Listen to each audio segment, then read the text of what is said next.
Hello friends, आप सभी का हमारे यूट्यूब चैनल पर स्वागत है। हम एनसीईआरटी की सार संग्रह लेकर आए हैं जो कि वन लाइनर क्वेश्चन है। सभी प्रतियोगी परीक्षाओं के लिए समान रूप से उपयोगी कंटेंट है इसमें। तो अभी हम इसमें राज्य व्यवस्था को लेकर आए हैं। तो राज्य व्यवस्था में हम भारत का संवैधानिक विकास कंप्लीट कर चुके हैं, संविधान के विभिन्न प्रावधान व उनकी स्रोत। तो हम इसकी जो डेली टॉपिक वाइज यानी कि चैप्टर वाइज हम क्वेश्चन आंसर कंप्लीट कर रहे हैं। तो चलिए हम सीधे अपने टॉपिक पर चलेंगे, आज के टॉपिक पर। चलिए फ्रेंड्स, हम अपनी सीरीज़ में आगे बढ़ेंगे। पहले हमारी वीडियो में अपना केंद्रीय मंत्रिपरिषद कंप्लीट हो चुका है। अब हम बात करेंगे अपने महान्यायवादी तथा नियंत्रक एवं महालेखा परीक्षक से संबंधित जितने भी इम्पोर्टेंट क्वेश्चन होंगे उन्हें कंप्लीट करेंगे। ठीक है फ्रेंड्स, तो इसमें हमारा पहला क्वेश्चन रहेगा कि भारत के 3 विधिक अधिकारी होते हैं। कितने होते हैं?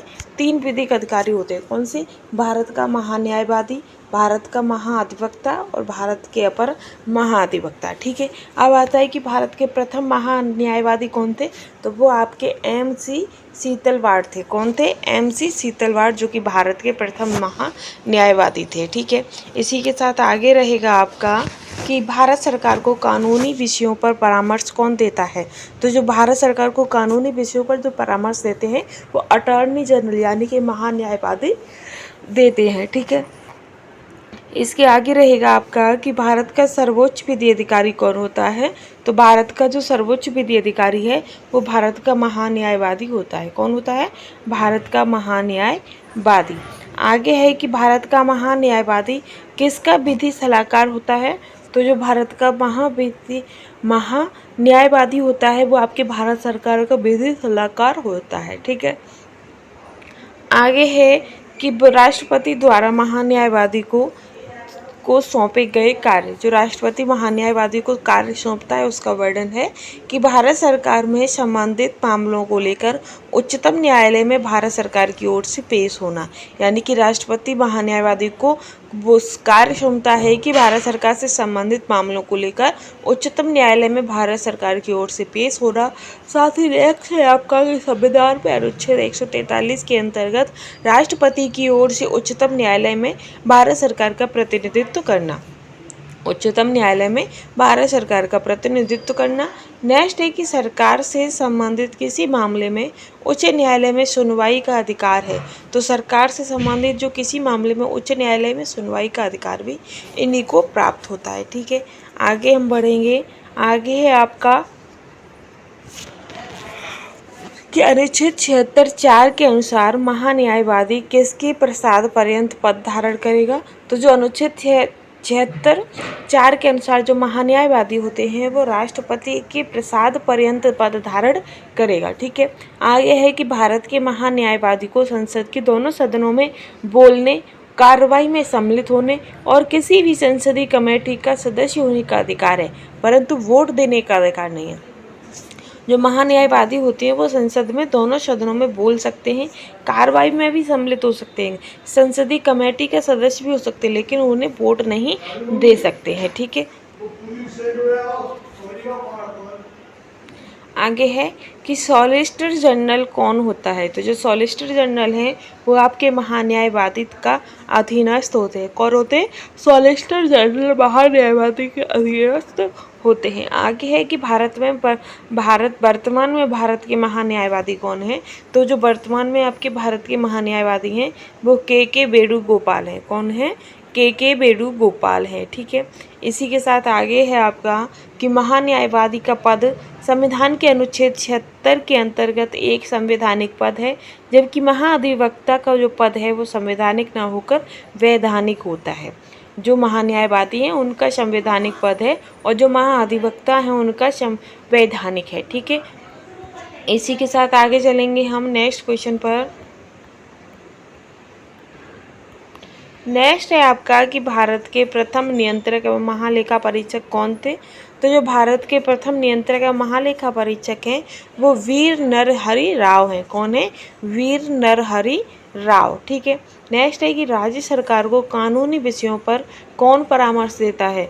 तो राज्य सरकार को कानूनी विषयों पर महाधिवक्ता परामर्श देता है, महाधिवक्ता। ठीक है, आगे रहेगा आपका कि संसद की लोक सेवा समिति की बैठकों में कौन उपस्थित रहता है? तो इसमें जो आपके भारत का नियंत्रक एवं महालेखा जो परीक्षक होते हैं वो संसद की लोक सेवा समिति में जो बैठक होती है उसमें उपस्थित हो रहते हैं। कौन? भारत के नियंत्रक एवं महालेखा परीक्षक। ठीक है, इसी के साथ आप आगे है आपका कि डॉक्टर भीमराव अंबेडकर ने कहा था कि नियंत्रक महालेखा परीक्षक भारतीय संविधान के अंतर्गत सर्वप्रमुख अधिकारी होता है। यह लोकतांत्रिक व्यवस्था में भारत सरकार के वित्तीय रक्षकों में से एक होगा। इन वित्तीय रक्षकों में उच्चतम न्यायालय, उच्च निर्वाचन आयोग एवं संघ लोक सेवा आयोग सम्मिलित होते हैं। ठीक है, इसी के साथ आगे है कि भारत के नियंत्रक एवं महालेखा परीक्षक CAG के पद का सृजन किसके द्वारा किया गया है? तो वो आपके CAG का पद का जो सृजन है वो संविधान के द्वारा किया गया है। ठीक है फ्रेंड्स, आगे है कि भारत के नियंत्रक एवं महालेखा परीक्षक का कार्यकाल कितने वर्ष का होता है?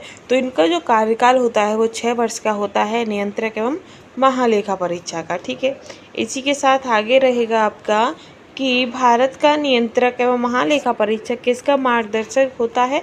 तो जो नियंत्रक एवं महालेखा परीक्षक है वो आपका लोक लेखा समिति का मार्गदर्शक होता है। ठीक है, नेक्स्ट है कि नियंत्रक एवं महालेखा परीक्षक को लोक निधि का मुख्य अभिभावक कहा जाता है। किसका?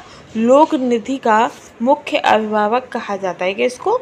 नियंत्रक एवं महालेखा परीक्षक को। ठीक है, इसी के साथ है कि राज्य एवं केंद्र सरकारों के सभी खर्चों की वित्तीय जांच कौन करेगा? तो जो आपके नियंत्रक एवं महालेखा परीक्षक होते हैं वो राज्य एवं केंद्र सरकार के सभी खर्चों की वित्तीय जांच रखते हैं। ठीक है, नेक्स्ट है कि नियंत्रक एवं महालेखा के पेंशन व भत्ते किस पर भारित है?